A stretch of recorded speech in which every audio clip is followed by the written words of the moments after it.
I have two questions for you. One, most people I meet do not like to sell. Hmm. Okay, they don't. And I want to ask you what your thoughts are on that. I have my opinions, but what your thoughts are on that. And the second, you said you talked to a lady in Kentucky or Tennessee or something like that. Tennessee. Um, Tennessee. And you're in a conversation with her, so it is personal. But I have clients who try to do all this by email, Hmm. and I'd like you to. I mean, I can tell what your thoughts are going to be, but very little opportunity to create a relationship, to create that contact, to look and look interested uh, with email, and therefore your bid is going to get judged on one criterion, and that's what's the price. So those two things. Why are people reluctant to sell? Uh, what can we do about it? And then how important is the in person? I mean, I really like standing there, Right. but if you have to go 400 miles to stand there on a maybe bid, maybe it's not going to work. Yeah. Too quick. If those are questions. Martin, great question. Thank you. I like it.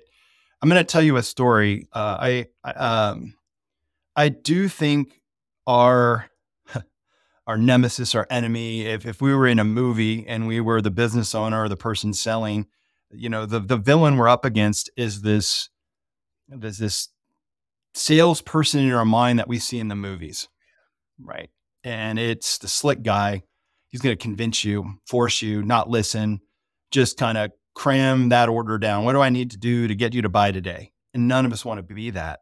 None of us want to be seen as somebody that's pushy or manipulative or a trickster. Like that's just not, that doesn't feel good. And if you're a business owner, I think you got into business to create value and to connect with people and be able to do what you love doing. And that kind of villain I just painted, if you will, is counter that.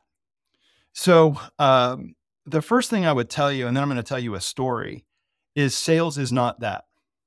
Okay. It's entertaining on these movies, Wolf of Wall Street, stuff like that. That's entertainment, but it's not selling. Selling is being of service. It's truly understanding someone. And the more you understand them, the more you're building rapport. And now when you give them a solution, you are a guide, you are of service. So to me, if we could change the mindset of I'm not selling, I'm guiding, and maybe that helps you put that on. And here's another crazy thing. Some of the best salespeople I know are introverts. And you think about that in a movie, like a salesperson's not an introvert. They're out there. They're fun at the party. They're the one that's going to convince you to go to Vegas for the weekend and get in trouble. Like that's who we think they are. But introverts are amazing salespeople because they care and they listen and they don't have to just keep talking and talking and talking. So there's clues there. But I want to tell you a story about what I call head trash. I was in Yes, Houston. we are familiar with head trash. Yeah, we use that term. We use that term. So I'm in Houston and I'm running a workshop for about 30 early stage entrepreneurs. Now that doesn't mean they're young. It just means their companies are young. So I've got people in their 20s as well as people in their late 50s. And it's about an all-day session. We're workshopping it. And this one guy kind of keeps raising his hand. He's telling stories about he's going in to present his tech solution and everyone loves it. And then nothing happens again and again and again. Well, one of the things I also do in workshops is I do an icebreaker called the name game. It was like, how did you get your name? So everybody kind of does their origin story, and he tells this origin story about his father. Really rich story. So it's done with the workshop. He comes up to me and he says, hey, do you do personal coaching? I said, yes, but my plane's 4 or 5 hours from now. Let's go outside and talk. If you really want to talk, no big deal. Let's talk. And he goes, really? Yeah. So we go outside and I said, what do you want to talk about, Tim? And he says, selling. I suck at sales. I said, okay, tell me more about that. And he goes, well, I'm really good at getting an appointment. I meet someone at a conference or I get a referral, and then I go and I do a presentation and they're nodding their head and, we're getting excited and they can see how it works. And then when I talk to them, when I go in for the sale, and I was like, okay, big alert there. When you go in for the sale, that's okay. That's the big red warning light. All be closing. Yeah. Right. Back to the movies. And he says, it just starts to fall apart. And I said, do you really want to explore this with me today? He goes, yeah, absolutely. And I said, well, I'm going to ask you some questions. It could go really deep. It could get really personal. Are you okay with that? Because if you're going to coach somebody, you kind of want to get permission, right? Or it'll feel like abuse. So I said, I'm going to ask you a question. You've mentioned your dad a lot today in the session, your origin story and some of these other stories, but you've also talked to me in a way that it sounds like he's not around. Did you recently lose your father? He like, it hit. And he's like, yeah, this summer. I said, okay. Were you close? Yeah, very much. I said, okay. I said, you also told some stories about your father running his own business. And you kind of joked about when salespeople would come in, he'd give them a hard time. I said, this question might really sting. Are you ready? He goes, yeah. And I said, when you sell, do you feel like you're letting your dad down because he sees you as a salesperson?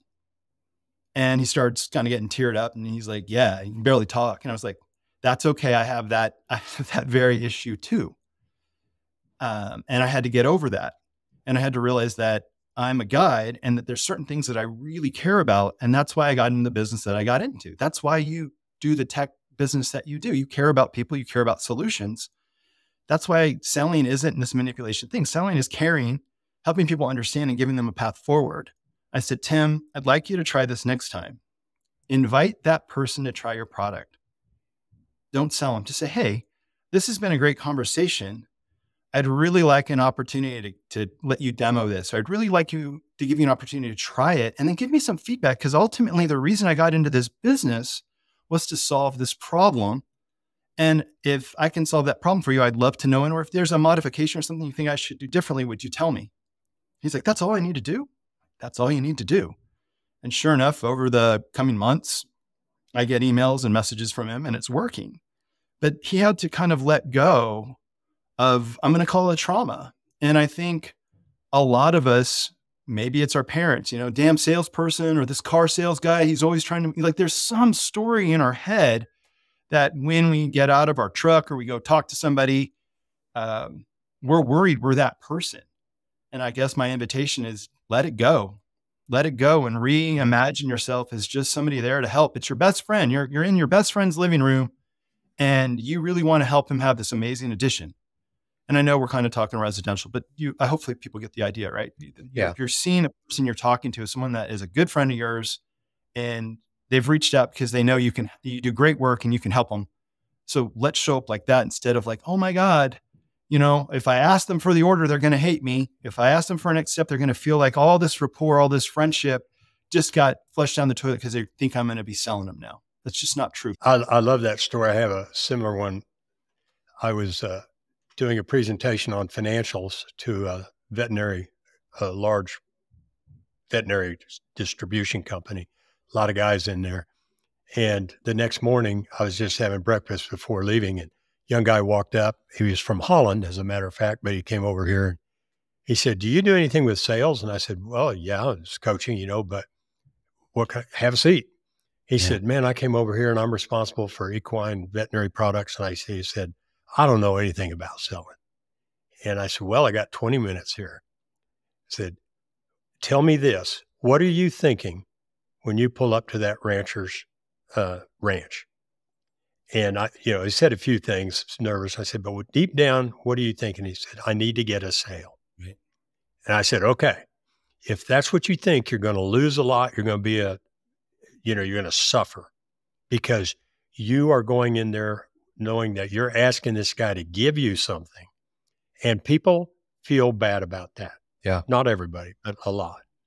I said, try this. Go in there and find out 5 things he's unhappy with and 5 things that would be a dream for him. Get in a conversation and get them in sufficient detail that when you reach the end of the driveway, you can write them down.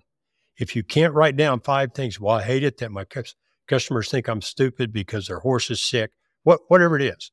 Mm-hmm. Then go away and craft an offer that addresses those things and go back and mirror, which is something you mentioned, say what they said and give it to them. But that was his key thing was, and I think it is for a lot of people, they think when they're selling, they're asking for something. And right. I think most of us are uncomfortable. Well, they don't want to take my call because they know I'm just a lousy salesman. I want something. I'm going to take their time. That's right. And anyway, so exactly what you said, similar story. And by the way, that guy's doing real well. I don't know all his numbers or anything. It made all the difference. I have a purpose, and it's to find out 5 things on each side. That's my purpose.